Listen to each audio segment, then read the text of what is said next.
Mtazamaji, jina langu naitwa Alphonse Kusaga, mwandishi wa Wananchi. Leo ni tarehe 9 mwezi wa 5 mwaka 2025. Hapa ni katika mtaa wa Tindigani, kata Kimandolo, katika kanisa la KKT usharika wa Kimandolo. Leo limetokea tukio mchana huu baada ya dari la kanisa kuanguka. Sababu ya dari hilo kuanguka haijajulikana, lakini uchunguzi zaidi utafanyika ili kufahamika. Tumezungumza na mchungaji kiongozi wa kanisa hili, ametuelezea namna ambavyo Mungu ameendelea kuwa mwema katika maisha ya washarika wa kanisa hili, kwa sababu tukio hili limetokea leo siku ya Ijumaa na hakukuwa na ibada yoyote ambayo ilikuwa inaendelea kanisani. Na amesema kwamba huenda kama ingekuwa ni siku ya Jumapili ama siku ambayo kuna ibada, tungezungumza lugha nyingine, lakini hakuna mtu yoyote ambaye amepata madhila yoyote kutokana na hili, licha kwamba kanisa tu ndio ambalo limeanguka dari lake. Ibada zitaendelea katika kanisa hili kwa sababu eneo la uwanja la nje ni kubwa, kwa hiyo wanaweza kufunga tu hata maturubali ili ingalau katika kipindi hiki ambacho wanafanya ukarabati baada ya dari la kanisa kuanguka, ibada ziwe zinaendelea. Tumezungumza pia na diwani wa kata hii, Bwana Abraham Molel, ameeleza namna ambavyo amefika katika tukio hili, lakini vile vile mwenyekiti wa mtaa huu Bi Zuhura pia amefika kwenye eneo hili la kanisa, huku wakishauri zaidi kwamba ni vema watu wenye majengo yakiwemo majengo makubwa kama ya makanisa hivi kuwa na ukaguzi wa mara kwa mara ili kubaini nini ambacho kingeweza kujitokeza likiwemo tukio kama hili la kuanguka kwa dari la kanisa la KKT Kimandolo. Mchungaji kiongozi wa usharika Kimandolo kwa jimbo la Arusha Mashariki ya kanisa la Kilutheri Tanzania. Na tulipata shida hii ilitokea kwa saa 8 kasoro.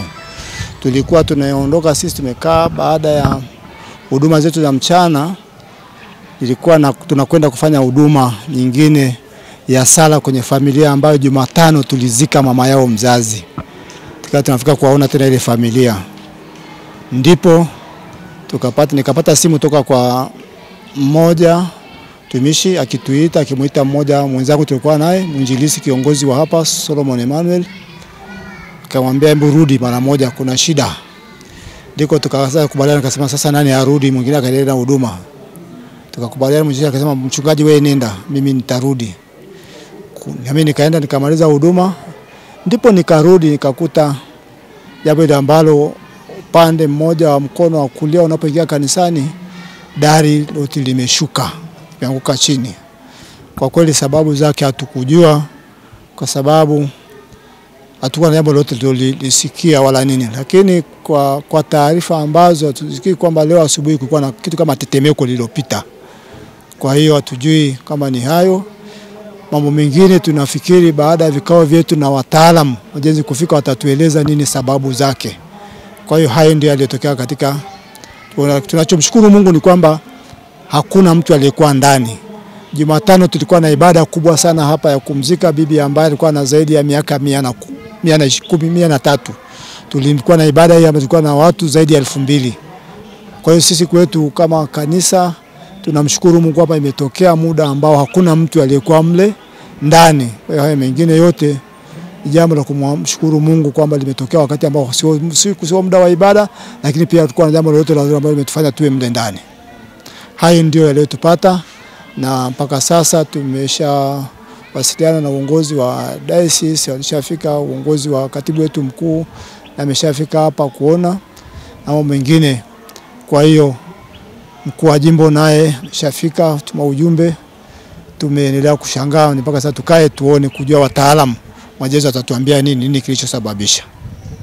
Na baba mchungaji, ukitazama kwa namna ambavyo paa hilo limeanguka, kwa sababu ni upande wa kulia, upande wa kushoto hapa hajaanguka, katika macho ya kawaida unaweza kuhisi shida inaweza ikawa ni nini, kwa sababu sio paa lote lililoanguka?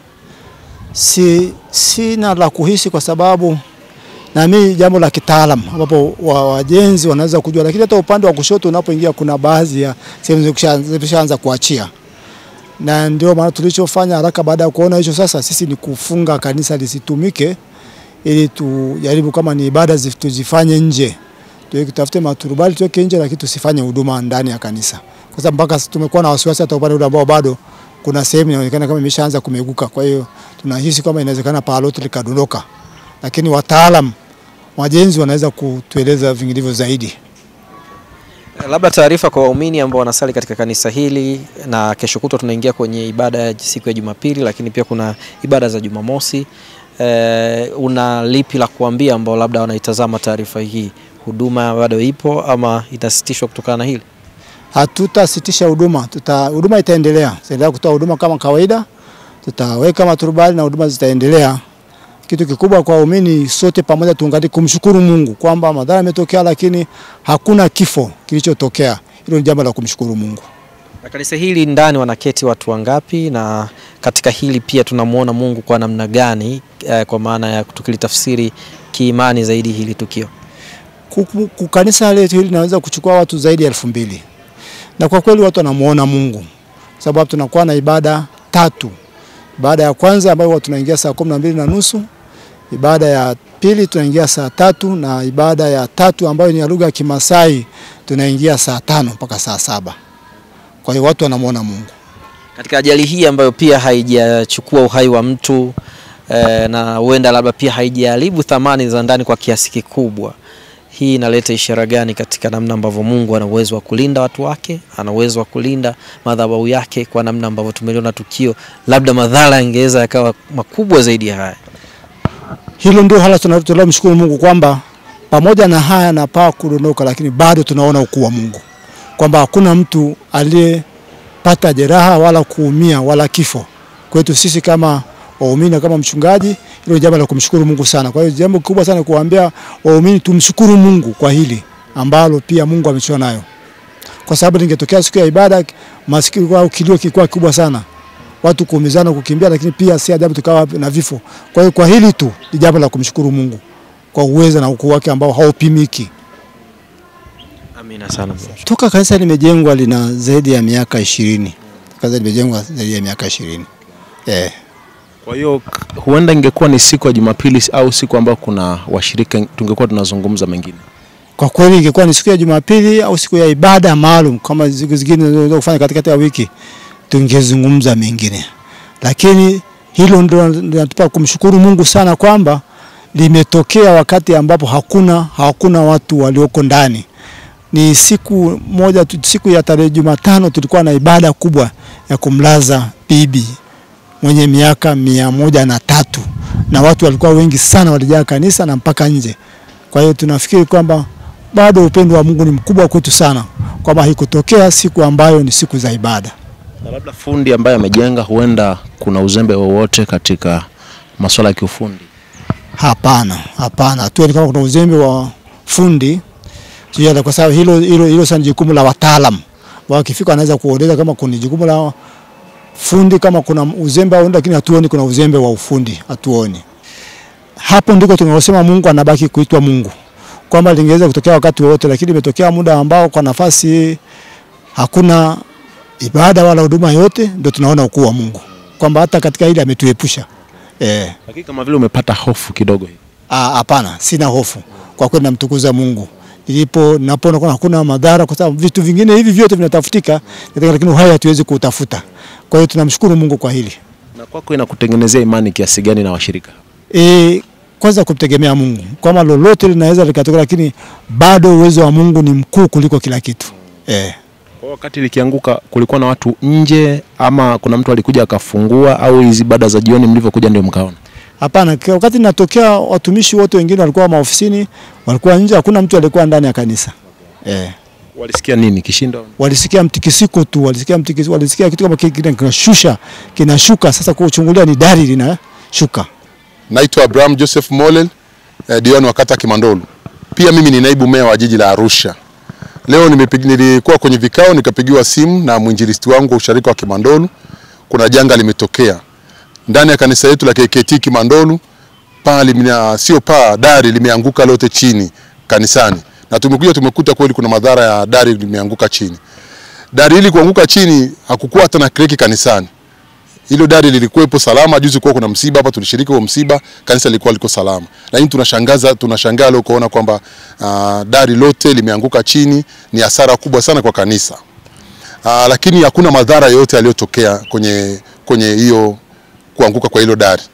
Lakini nimemwambia mwinjilisti na mchungaji kwa sasa hivi tusipatumia hapa kanisani, kwa sababu kuna pale lingine, kuna dari lingine bado limebaki linaning'inia. Itakuwa ni hatari hata kwa watumishi walioko kanisani. Tumefunga kanisa kwa muda, tukiwaita wataalamu na mainjinia wa diocese waje watushauri namna ya kutoa lile dari lingine.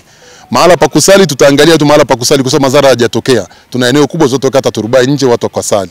Kwa hiyo nitoe wito kwa wananchi wa kata Kimandolu kuambia kwamba hakuna madhara yaliyotokea, hakuna taharuki kubwa iliyotokea zaidi ya hilo dari kuanguka chini ndani ya kanisa. Sasa je, ni wakati sahihi wa kukagua nyumba za ibada, hasa kwenye sehemu ambazo zinakuwa na mkusanyiko wa watu kama humo kwenye ndani ya kanisa, kwa maana ya kuangalia kuta pamoja na hizo dari, ili madhara haya ambayo labda Mungu ametuonyesha hajaleta madhara yakawe somo la kwenda kunusuru pia sehemu zingine? Ya wito wangu kwa makanisa, hasa makanisa makubwa kama la kwetu hapa, ni kuangalia sasa kuwatumia mainjinia. Na sisi kwa sababu kanisa ni taasisi kubwa, tunaweza kuwatumia mainjinia ndani ya kanisa au wa serikali kuangalia makanisa makubwa, tusiye tukalete tena madhara kama haya. Mungu amesaidia kama ulivyosema mwandishi. Pametokea leo hakuna mtu yeyote kanisani. Kanisa lilikuwa empty, hakuna hata anayefanya usafi. Kwa hiyo natoa wito kwa makanisa mengine ambayo ni makubwa kuangalia dari, paa, hata kuta za nyumba za ndani ya kanisa ili sisi tukalete madhara makubwa. Mimi naitwa Stella Zura Norman Mzirai, ni mwenyekiti wa mtaa wa Tindigani, kata Kimandolu. Tuko katika eneo la kanisa la KKT Kimandolu kutokana na kutokea kwa kuanguka kwa dari. Dari limeanguka, lakini tunamshukuru Mungu hakuna madhara yoyote yaliyojitokeza. Wakati dari linaanguka kulikuwa hamna muumini yote ndani ya kanisa. Natoa wito kwa watu wote wenye nyumba kuwa wanafanya uangalizi wa majengo yao mara kwa mara, ili yasije katokea maafa kama haya ukute kuna watu ndani ya jengo hilo. Natoa pole kwa kanisa la KKT Tanzania nzima, ili ni janga. Hamna mtu ametegemea, wala mimi tokea nimezaliwa sijai kuona kitu kama hichi. Tunatoa pole sana kwa waumini wote na tuendelee kuja kufarijiana. Ibada zitaendelea, sidhani kama ibada zitakatishwa, ibada zitaendelea. Tuna eneo kubwa Kimandolu, tutafanya ibada nje hapa, tutafunga hata matenti, tutafanya ibada. Pole sana kwa kanisa la KKT, asanteni.